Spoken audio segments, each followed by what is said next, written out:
My husband died on a Thursday morning in late September.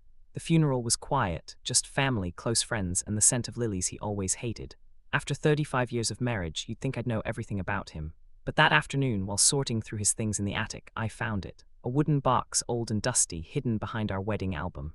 On the lid, in his handwriting, it said, "Don't open unless you truly want to know the truth." My heart stopped. We never kept secrets, or so I believed.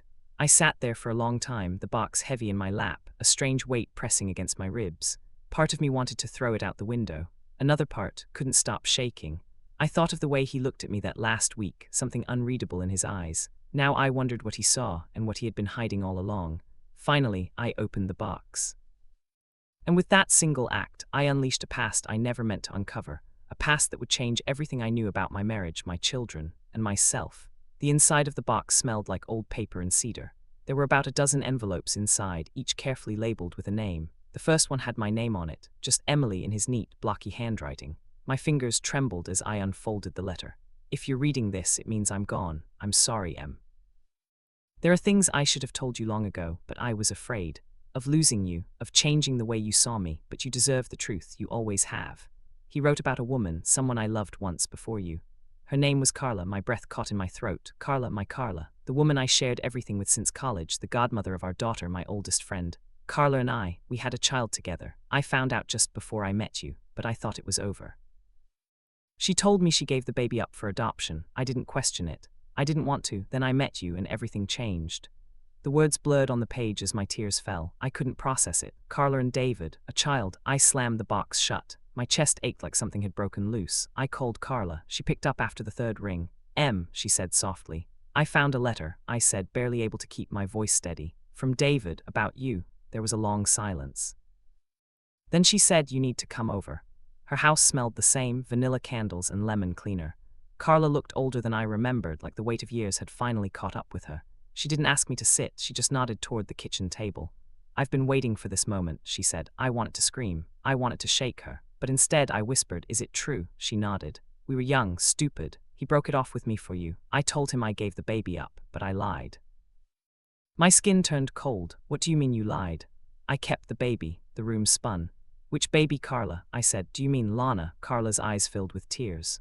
"No," she said quickly. "No, not Lana," but something in her voice broke. Twist. That night I pulled out Lana's baby book. There were inconsistencies. Hospital names didn't match. Birth certificates looked altered. I called my daughter, asked her if she would take a DNA test for a family ancestry project. I lied. She agreed.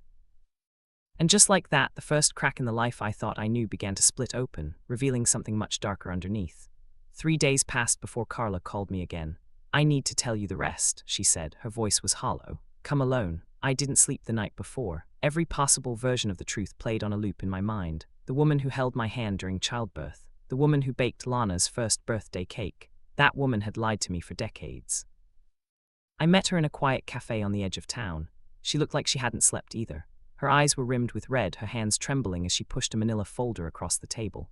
Inside were photographs, letters, hospital records. "I gave birth to a girl in March 35 years ago," Carla said. "I named her Leela, but before I could register the birth, I panicked. I was broke, alone. David was with you by then. I couldn't stand the thought of watching you raise a child that should have been mine. I gave her to you." I stared at her, my mouth dry. "You, what?" "You were having trouble conceiving," she whispered. "And David didn't want to hurt you, so I gave her up to you." Twist. I pushed the folder away like it was burning my skin. "That's not your choice to make," I hissed. "I know, but I did it for all of us," she said, almost pleading. I thought maybe it would make things right. My mind spun. "So you're saying Lana is your daughter?" She nodded slowly. "And David's?" "No," I whispered. "That's not possible. I gave birth to her. I remember it. I have photos, stitches, scars." Carla shook her head. "You were medicated, remember, emergency C-section. You were out for hours. David handled all the paperwork. You were too weak to question anything." I felt the world fall out from under me. At home that night, I pulled out the old camcorder footage. The hospital scenes were oddly brief. A nurse stood in front of the lens most of the time. David's voice, calm, too calm, guided the shots. Then I saw it. A clip, just 2 seconds of Carla holding Lana in the hospital room before I ever got to. Why was she there? Twist. I paused the tape and rewound it again and again. Carla in scrubs, crying, kissing Lana on the forehead. No one else in the room. No one but her. That night I sat by the window, Lana's DNA kit unopened on the table, my chest too tight to breathe. If this was true, then I had raised another woman's child. My husband had lied, my best friend had betrayed me, and the one person I loved like life itself might not have ever truly been mine, but something told me this story was only just beginning. The DNA results came in a week later. I sat at the kitchen table alone when I opened the email. My fingers hovered over the mouse, afraid to click, afraid of what I already knew. Lana, biological child of Emily W. Yes, Lana, biological child of David W. No, my stomach dropped. I read it again and again. No matter how I tried to twist the numbers in my head, they told the same story. She was my daughter, but not David's. I stared into the past, back to a time I had buried deep, my early 20s. The night I came home from a college party with a bruise on my neck and no memory of how it got there. I thought it had just been the alcohol. Carla was with me that night. She told me I passed out. She took me home. She said I was safe. Twist, I remembered throwing up. I remembered her wiping my forehead. I remembered her saying, "You're fine, Em, you're safe, I've got you." What I didn't remember was getting pregnant. I confronted her. Carla sat across from me on her porch, wrapped in a blanket like it could shield her from what was coming. "You lied," I said, "but it's not what I thought." She looked away. "I never wanted to hurt you." I held up the DNA report. "David's not her father, so who is?" She went still. "Tell me." Carla broke. "There was a man at that party. You don't remember, do you?" My chest tightened. "Did he?" She nodded slowly, tears streaming down her cheeks.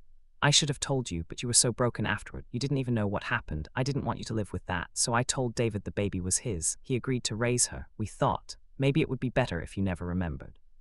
You took that choice from me." She sobbed. "Yes, twist, and now the lie had roots that stretched through my entire life. David wasn't Lana's father, but he had loved her as if she were. He built our life on that lie, and I never saw it. Carla wasn't just the keeper of secrets, she was the author of them." Back home, I sat beside Lana, the DNA envelope in my lap, sealed. "Mom, is something wrong?" she asked. I studied her face, my cheekbones, my eyes, but David's absence was loud now in every feature. I handed her the envelope. "There's something you should see." She looked at it, then looked back at me. "I already know." My throat tightened. "You, what?" Lana nodded. "Dad told me, a year before he died." Twist, "Why didn't you say anything?" She looked away. "Because I didn't want to lose you." My world tilted. She had known. She had carried the weight, just like David, just like Carla. And now it was my turn to decide what to do with the truth. It was Lana who handed me the journal. "He left this with me," she said quietly. "He told me to give it to you when you were ready." It was small, leather-bound, weathered around the edges. David's initials, faint in gold, shimmered on the cover. My hands trembled as I opened the first page. "March 3rd, 1987, she doesn't remember. God help me, she doesn't remember." His handwriting was rushed, like he was running out of time. I flipped the pages, my eyes darting through entries that traced back decades. Every confession, every moment of doubt, fear, guilt, it was all here. She came home that night shaking. Carla said she found her at the party, that she was trying to protect her. I wanted to believe it. I had to believe it, but something felt off. Carla was too calm, too sure. Twist, David had suspected. He had doubted Carla for years. He tried to confront her once. An entry from 1993 described a shouting match in the backyard, Carla storming off, slamming the gate. She said I owed her, that she saved Emily from something worse. But what if she caused it? I stopped reading. My chest was burning. He had known. The man I trusted with my life had lived with this burden and never told me. I read on. I loved that little girl the second I saw her. She wasn't mine, but she was everything. Maybe that makes me a coward, or maybe it just makes me a father. My heart broke open. He'd carried all of it, my trauma, Carla's betrayal, the lie that built our home, because he loved us both in his own impossible way. At the back of the journal was a folded page, yellowed with time. A letter addressed to me. "I should have told you 100 times, but I watched you with her and I knew if I said anything, I'd shatter you. I couldn't do that. I couldn't survive losing both of you. Carla hurt you, Em, in ways I couldn't undo. I wanted to protect you, and maybe I failed, but I tried. God knows I tried. If you're reading this, I'm sorry, not for loving her once, but for staying silent, for thinking silence was safer than truth." Twist. I clutched the journal to my chest, sobbing, not just for the lies, but for the depth of love buried inside them, for a man who tried to fix what he didn't break, for a life lived in the shadows of other people's choices. That night, I sat on the porch under the stars, the journal beside me. Lana joined me, her head resting on my shoulder. "I hated him for lying," I said, "but I think he lied because he loved too much." She nodded. "I think he always did." And just like that, grief made space for something else. Understanding. I couldn't sleep after reading the journal. My head pulsed with questions. If David had suspected Carla for years, why hadn't I? What else was I too blind or too trusting to see? I went back to the attic. The box was still there, untouched, but something gnawed at me. There had to be more. Some thread I hadn't pulled yet. That's when I saw it, a thin envelope taped under the lid. faded, brittle, almost invisible. I peeled it off carefully. Inside was a photo. Carla and David, arm in arm, at a cabin I didn't recognize. David looked younger, nervous. Carla was radiant. The date on the back said May 1986, 3 months after David and I had started dating. Twist, I turned the photo over. Written in blue ink in David's hand, "You promised this would stay between us."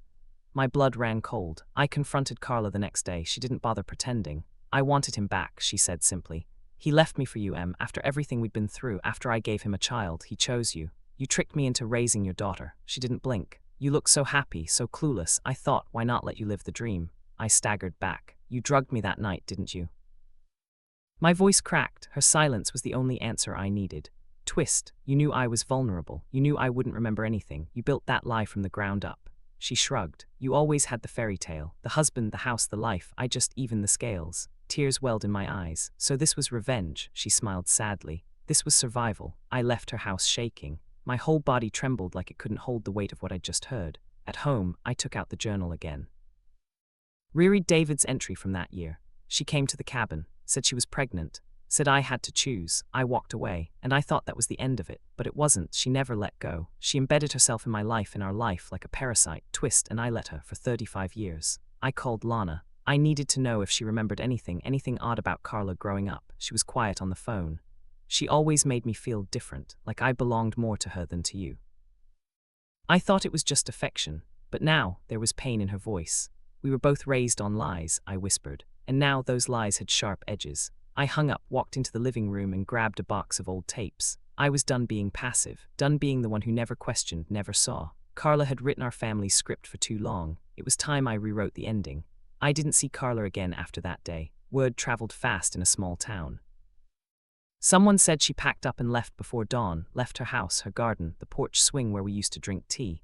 Left without saying goodbye, but I wasn't angry anymore. I was tired. There's something exhausting about carrying anger for too long. It warps you. And somehow, even after everything, after the lies, the betrayal, the years she took from me, I couldn't bring myself to hate her.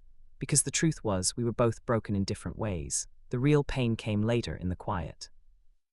Lana found me on the porch one morning, the journal open on my lap, the final letter bookmarked but unread. She sat beside me, folding her hands in her lap like a child waiting to confess. "I've always known something wasn't right," she said softly. "The way Dad looked at me sometimes, like he loved me, but from far away." Tears stung my eyes. I thought it was my fault, like maybe I wasn't enough. I turned to her, horrified. "No, baby, never. He loved you more than life." "So did I know that now," she whispered. "But I was scared, so I kept the box. I found it 2 years ago." "Twist, you what?" She nodded. "Dad showed me where it was before he got really sick. He asked me to give it to you if something happened to him." I opened it. I read the letter. I saw my name on the tests. I didn't speak. "I didn't want to break you, Mom. I saw what losing him did to you. I couldn't be the reason you shattered." My throat closed. "So I waited until you were ready." Twist, it struck me then, how many of us had made choices based on fear. Fear of losing love, of breaking what was already cracked. David, Carla, Lana, and me. I reached for her hand. "You didn't break me. You showed me I could survive." She smiled. "You're stronger than any of us ever gave you credit for." And just like that, something shifted between us. There was no resentment, no more hiding, just truth, raw and painful, but real. We sat in silence for a while, the sun warming our skin, the birds chirping like nothing had changed. But everything had. Lana leaned her head on my shoulder. "I miss him," she said. "Me too," I replied, "but I think maybe he never really left us." Twist. Later that night, I read the final letter in the journal. It was just one line. "Tell her I loved her, both of them, every day, no matter what." I wept, for the man who carried too much, for the daughter who hid her pain. For the woman I once was, and for the one I was becoming.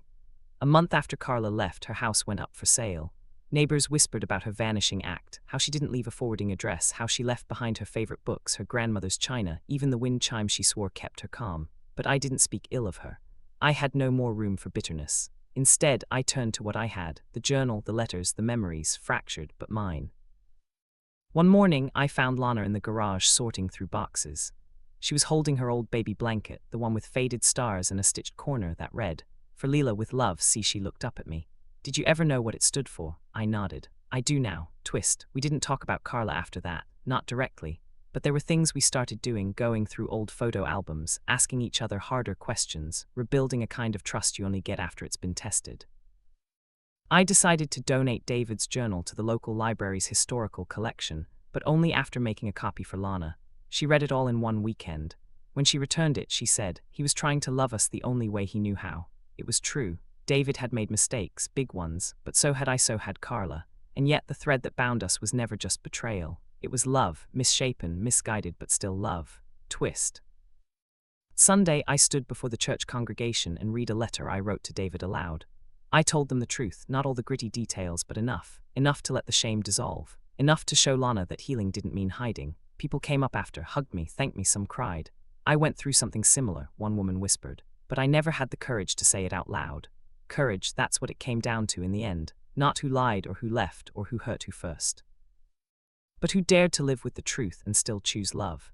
Twist. Lana and I planted a tree in the backyard that fall. A red maple, David's favorite. We didn't say why, we just did it. And every time I look out the kitchen window now and see those leaves catching the light, I remember, not everything that breaks stays broken.